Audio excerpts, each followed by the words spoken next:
after the Sussexes decided to air their grievances in tell-all TV interviews. On the Markle side of the family, though, Lilibet's granddad, Thomas, remains persona non grata. And that's why he's talking tonight. Thomas Markle's wish is that his daughter and son-in-law will somehow see this story, accept his apology for past embarrassments, and listen to his plea to be allowed into his grandchildren's lives. It's a girl. Prince Harry and Meghan Markle have just announced the birth of their second child.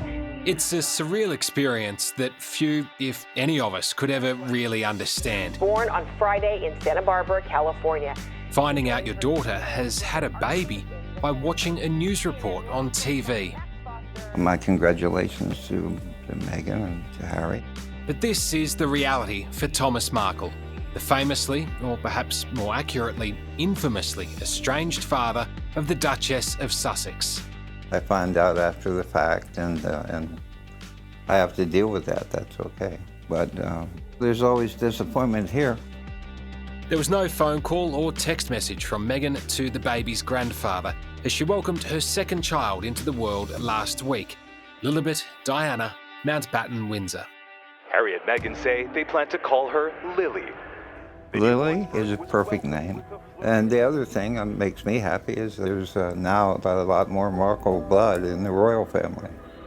There aren't many people in the world that divide opinion quite like Thomas Markle.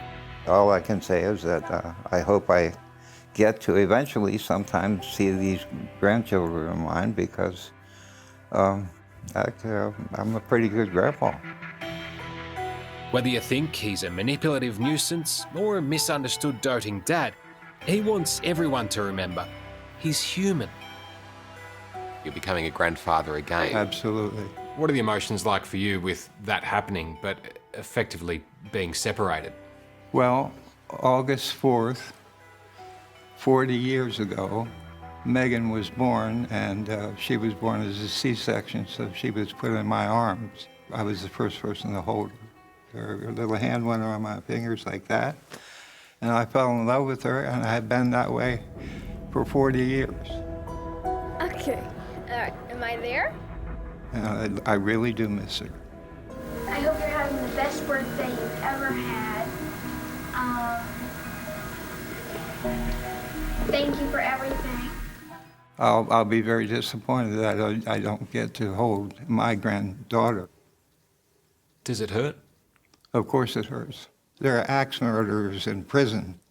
Their family comes to see them, right? I mean, I'm not an axe murderer, you know.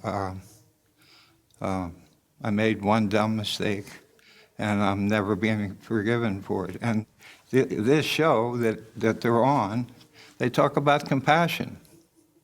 There's no compassion for me. There's no compassion for my family. And there's no compassion for the royals.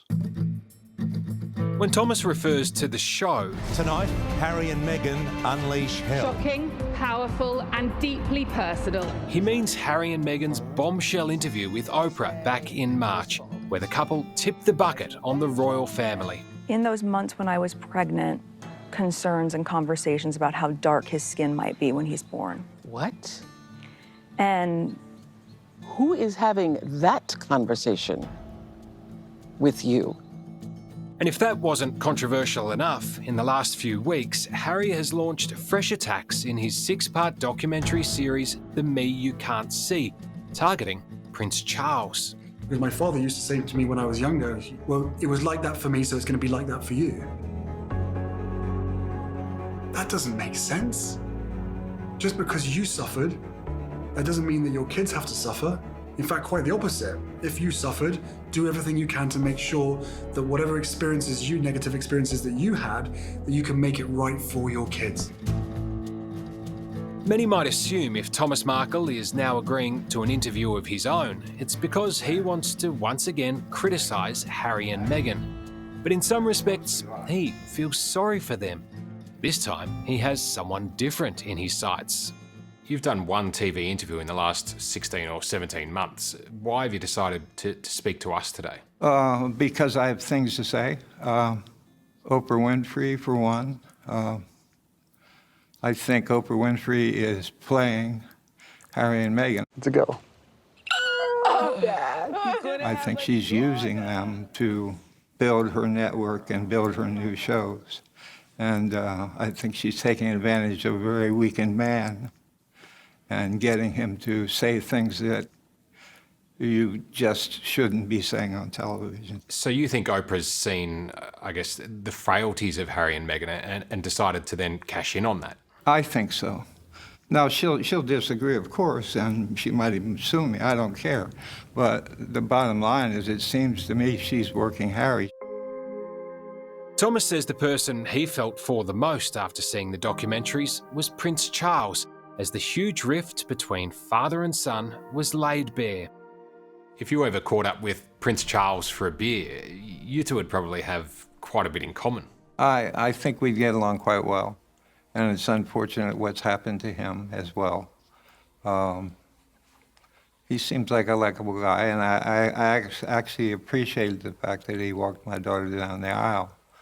I couldn't have asked for, certainly couldn't have asked for a better replacement, although I would love to have done that. Do you see similarities in the way Harry has treated Charles and the way Meghan has treated you? Yes, I see them both ghosting their families completely.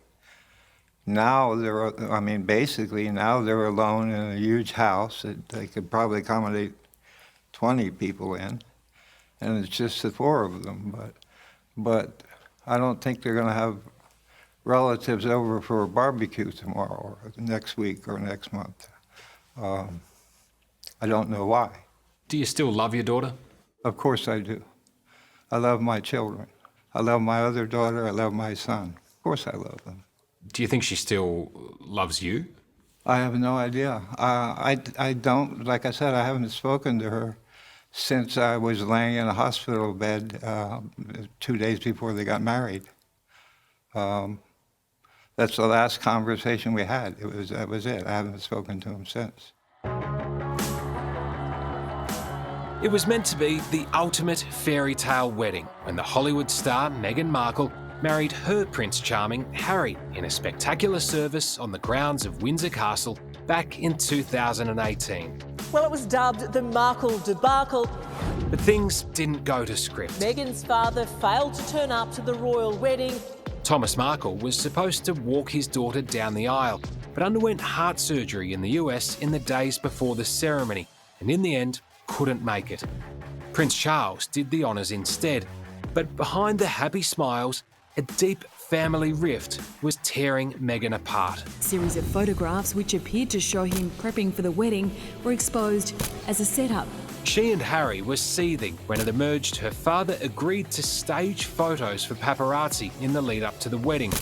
Thomas claims he was trying to improve his image, but the newlyweds decided it was simply unforgivable. I apologized 100 times for it. I'm not bitter, I'm confused. I just don't have the answer. I want the answer.